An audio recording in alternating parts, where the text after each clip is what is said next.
महत्वाची बातमी, कसाऱ्याकडे जाणाऱ्या रेल्वे ट्रॅकवरची खडी आणि माती ही वाहून गेलेली आहे। वाशिंदा आणि खडवली अडगाव स्थानकादरम्यानची घटना आहे। रेल्वे ट्रॅकवर झाड कोसळल्याने रेल्वे सेवा विस्कळीत झालेली होती। टिटवाळा ते कसारा दरम्यान दोन्ही मार्गावरच्या वाहतुकीवर आता परिणाम झालाय। मध्य रेल्वेनं मेगा ब्लॉकचा जो निर्णय घेतलेला होता आजचा, तो आता रद्द केलेला आहे।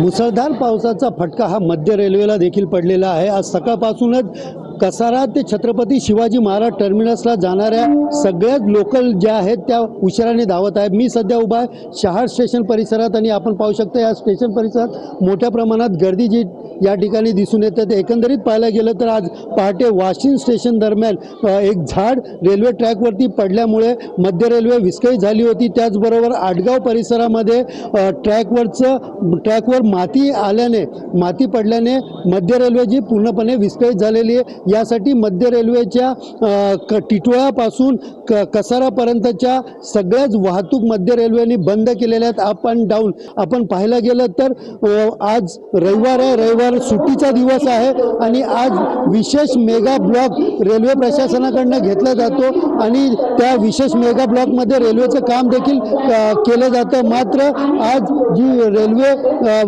कसारा ते टिटवाळा दरम्यान जी विस्कळीत झाली यामुळे विशेष मेगा ब्लॉक देखील रद्द करण्यात आलेला आहे। कॅमेरा पर्सन सर्वेसह सुनील जाधव, TV9 मराठी, कल्याण।